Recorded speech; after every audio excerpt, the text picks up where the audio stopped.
Duh. Ladies and gentlemen, Dexter Resurrection has come and passed, and I have some thoughts. We're going to talk about those in today's video.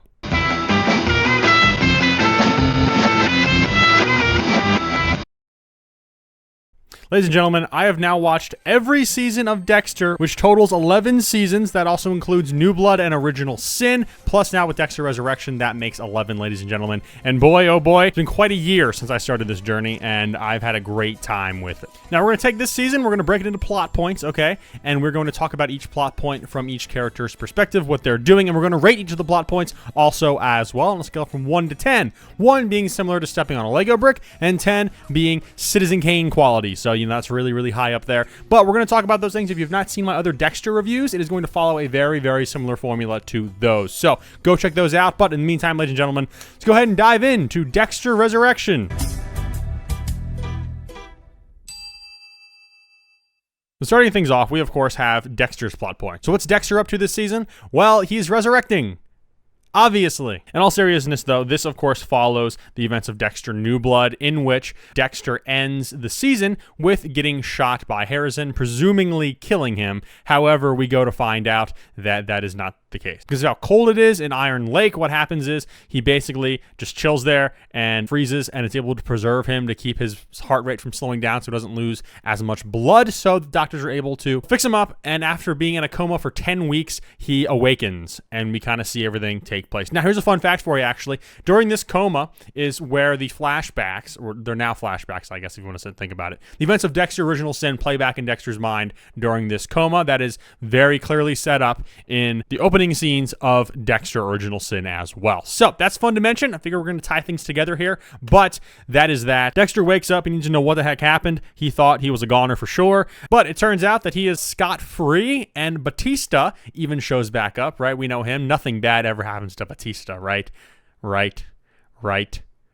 Anyways, he shows up and he's super sus of Dexter because if you watch New Blood, his girlfriend, the police sheriff lady, she kind of tips him off. She reaches out to him, someone who he might know from his past life, because if you don't recall, in New Blood, he was parading himself around as a guy named Jim Lindsay. He had a whole secret identity thing going on. It was pretty insane. So Batista comes and visits him. He knows that this is not good. He also knows that Harrison is nowhere to be found, but he also gets wind of, in New York City, a body turning up in a dump, and this body was treated the same way Dexter treats the bodies of his victims. And obviously, who else would know how to treat the body like that unless you were either A, police, or B, Harrison, who was there when he took care of Kurt Caldwell, aka Mr. Krabs from Dexter New Blood, right? He taught him everything he needs to know there. So, this being said, Dexter's like, I gotta get out of here. I gotta hit the Big Apple. I gotta find my son. And so, that is what sets all the events in motion. In doing so, a few things happen. For one, he meets this guy named Blessing, who becomes his landlord slash best friend now, I guess. Really nice guy. He gets him into ride sharing, so now he's being like an off-brand Uber driver, because I guess they can't get the rights to Uber for some reason, but they can get a lot of rights from Apple and Apple products. If you look at everyone's phone and the detective lady's headphones being Beats, I digress. Finds out about another serial slayer known as the Dark Passenger. This, of course, piques Dexter's interest, given that he calls the little force inside his head telling him to go stabby the Dark Passenger as well. So he, of course, gets jealous and decides to hunt down this Dark Passenger guy. In doing so, he finds out that the Dark Passenger was invited to this big secret special event held by a billionaire named Leon Prater, who is obsessed with serial killers, okay? And it is unhealthy, his obsession, so much so that he literally has the secret club and he funds them and he makes them do show and tells for him. Really weird stuff. But as a result, Dexter, reverting back to the code of Harry, realizes that all of these people fit the code and they're just fully functioning, and this guy's just allowing them to do their thing. So of course, we get a very unique spin on the kill of the week that we've been getting in every other Dexter, where all of these characters are characters that are in this club. So he's got to hide the fact that he's the guy in the club who's taking out all the serial killers, but also he's around so many of them at once, which has never happened in all of Dexter, which is really interesting dynamic, gotta say. So through it all, he starts taking out the killers one by one. However, he misses one guy named Rapunzel, so I'm sure we're going to see that picked up later on as the series progresses, because it is intended to have multiple seasons. It has not officially, as of recording this video, been renewed yet, but I'm confident it will get renewed given everything that happened with Skydance and them canceling Dexter Original Sin Season 2, even though they already greenlit it, so that's a pain in the butt. But their citing for why was because they want to focus on Dexter Resurrection, since that one has been performing better than Original Sin did. But in the end, what happens is Dexter's found out. He is given the option to kill Batista, and Prater will then make him his pristine assassin and put him on the trail of other serial killers, since he has so much knowledge and power in that regard. Dexter, of course, turns that down. That costs Batista his life, unfortunately. I will remember you.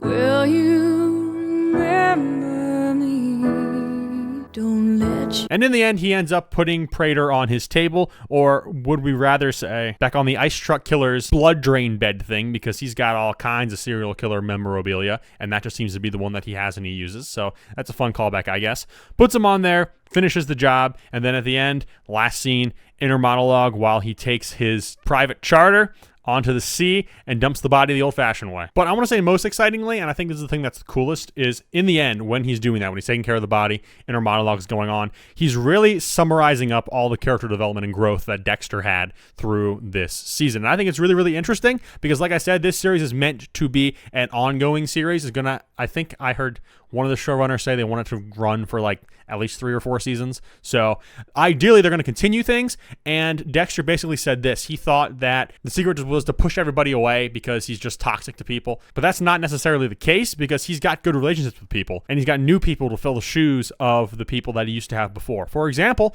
Batista is now gone. And Batista was not even a big fan of Dexter at the end. Obviously, he was hunting him down. Now Blessing has sort of taken that role of his mentor slash best friend figure.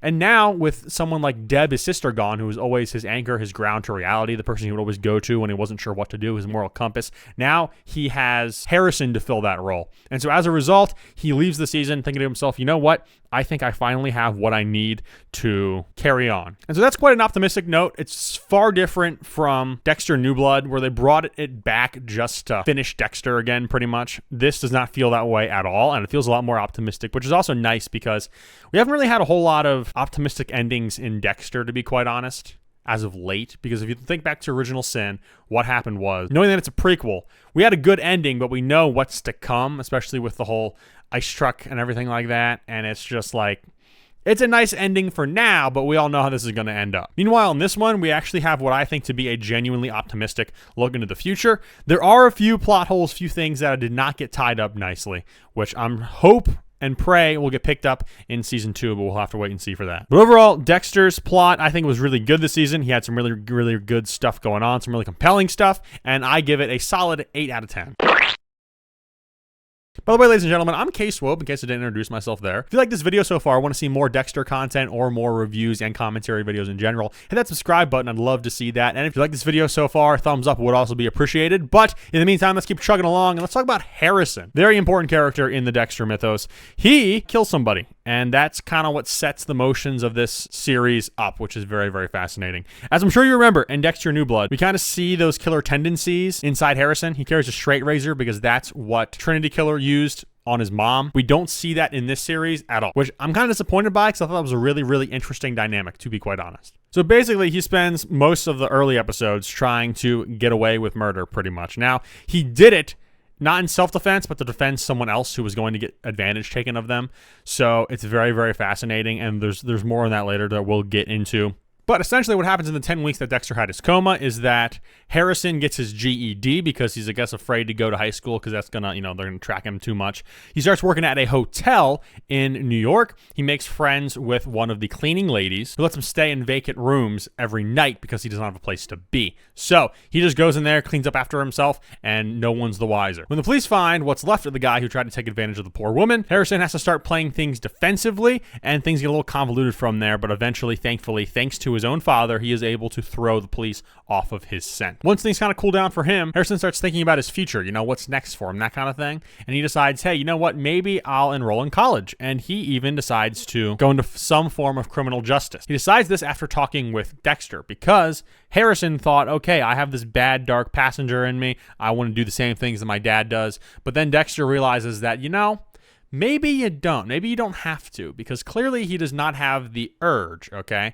Meaning people have done things to really tick him off and set him off, but he doesn't really feel the need to go and take lives per se. Maybe he's just got more of an anger issue, but he also realized that maybe he just has this really strong knack for justice, just like most members of the Morgan family, right? So he says, hey, maybe you should consider doing this, and then he begins enrolling, and things turn out good for that. He gets a college girlfriend, even though he's not technically in college yet, but a girl from the thing he starts doing things with. I would not like to repeat on my YouTube channel. Him and Dexter do also patch things up. They have some really hard, meaningful conversations. Harrison realizes how important it is for him to have his father in his life. Dexter, on the other hand, acknowledges, hey, I know I screwed things up with Coach Logan back in New Blood. I'm never going to do that again. And some things are more important than just not getting caught. And so in the end, Harrison and Dexter patch up that relationship so much that Harrison is an integral part to the finale, okay? Because Dexter's basically put out of commission. He's trapped in a vault, and he has to get Harrison to do all of his dirty work for him. And he does a pretty good job at it too, I must say. Now, there is one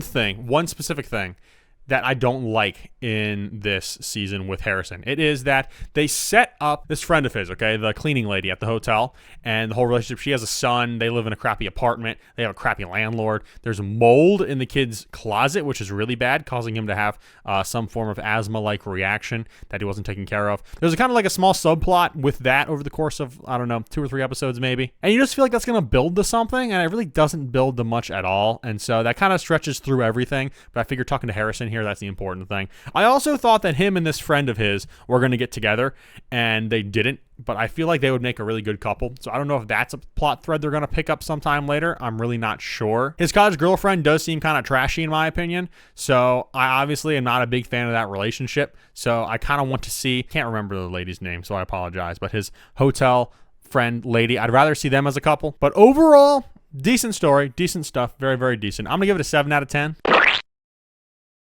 Next, we have a police plot, and this police plot kind of has 2 halves to it. There's Batista, okay? What happens to him? He hears about the whole Dexter thing. He was serving as a captain at Miami Metro since, I don't know when, but a long time, so he's been there for a while at this point. After this whole Dexter thing happens, he does not tell anybody, but he decides, you know what, I'm going to retire, and I'm going to pursue this on my own. Why he doesn't tell anybody, I have absolutely no idea. That seems really dumb to me, but I think that's more of a plot convenience thing, I suppose. So he starts investigating Dexter. I mentioned the police before. There are 2 detectives specifically who work homicide who are trying to find out who put the bodies in the bags that they found. There's the super self-serious lady, and then there is her more clowning around partner. The super serious lady has busted a bunch of killers, and she strives to do that kind of stuff. Also, note, she's probably autistic, to be quite honest, because she just acts like someone who has autism. I know that sounds really insensitive, and I'm trying not to mean it that way, but I know enough people, I have enough friends who, are affected by this kind of thing to know that, like, yeah, that feels kind of autistic to me. Also, she only has 1 song on her iTunes account, being Staying Alive by the Bee Gees, and it's the only thing she ever listens to.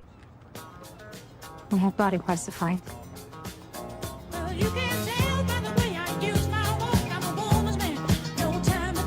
So I don't know what's up with that, but that's kind of weird, I guess. But decent characters. I'm hoping, again, we see more from them as we go on, but not a whole lot so far. What kind of happens is those 2 detectives, they're investigating the Harrison thing. And then when Batista comes into the picture, they kind of pivot a little bit. So their plot now sort of becomes they're just maintaining while Batista's out there almost going vigilante because he left his job at the police force. So he's doing his own thing. They're kind of like, okay, this is not enough to prove that Dexter did this. So it's fascinating. I think they're still very sus of Dexter and everything going on, especially in the end. They do find Batista's body in the vault, and so they realize that, yeah, something went down here, not sure what, but he was definitely poking some sharks. It's interesting, it's compelling. I'll put it like this. It's more compelling than I think most of the police stuff that we've gotten in Dexter, because usually that just feels like it's sideline, almost like time filler or things to happen in the background that are going to increase the plot later on. This feels more cat and mousey to me, and I like that a lot better.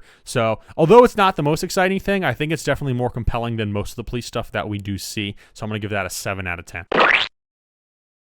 Now, the villains in this season are quite fantastic, okay? They are not quite as interesting as a character as, say, like the Trinity Killer from season 4, but the fact that there are so many villains and they're all head up by one mastermind, that is really, really interesting because it feels almost like he's fighting a rogues gallery, and so it almost feels a little more superhero-esque. Like, it almost feels like if Batman, had a villain of the week kind of thing. It feels sort of like that. There's a villain of the week who ends up being the kill of the week, and they all have their own unique things that make them different and special from each other. So, for example, Neil Patrick Harris, he plays the tattoo collector, okay? He targets people with tattoos for some reason, and he, takes chunks of their flesh with the tattoos on out. It's really weird. But he's only in for one episode, unfortunately, because he has a target picked out, and Dexter's like, you know what? I should take this guy out before he takes out an innocent person. And so that's kind of what happens. But either way, it's very, very fascinating because you get to see all these different killers, what makes them tick, and why they do what they do, that kind of thing. Plus, we find out that one of the killers is actually twins, and not even the people at the serial killer party know that until Dexter kills one of them. And then the other one shows up, and he's like, holy crap, they're twins. That's how they get away with things. So that's a really unique twist. I also mentioned that the last killer, the Rapunzel is what they call him, who collects like ponytails of people and targets people with ponytails for some reason. Guess he's a hair guy. I don't know. He ends up getting away. Dexter doesn't even get him on the table or anything like that. So Dexter at least would still have the element of surprise with all of this. But it's going to be interesting to see if he comes back into the picture at any point and see how that would play out in the future. I feel like they're kind of setting things up for a next season, which, as I mentioned, this show is fully intended to have more seasons. The only problem is I feel like they're not really answering all the questions that they provide. And that, of course, makes it a little less quality of a season. So anyways, other than that, I will say that the villains, they're all done really, really good. Leon Prater, again, great. Peter Dinklage, by the way, fantastic. And Uma Thurman is kind of like his muscle man, or woman, I guess, in this case, who pulls strings for him since he's got to, put on this facade of being this philanthropist and things like that, giving back to the city, doing police galas, all that kind of thing, which is also really, really compelling. Again, it feels very Batman like to me. Now, completely different means, different motives, things like that. But as far as the villains go, I feel like it's almost like a Batman's Rogue Gallery inspired thing, but applied to Dexter. And that makes it really, really cool. And honestly, I love it. I am all for it. And so I give the villains this season, for completely different reasons, I give them also a 10 out of 10.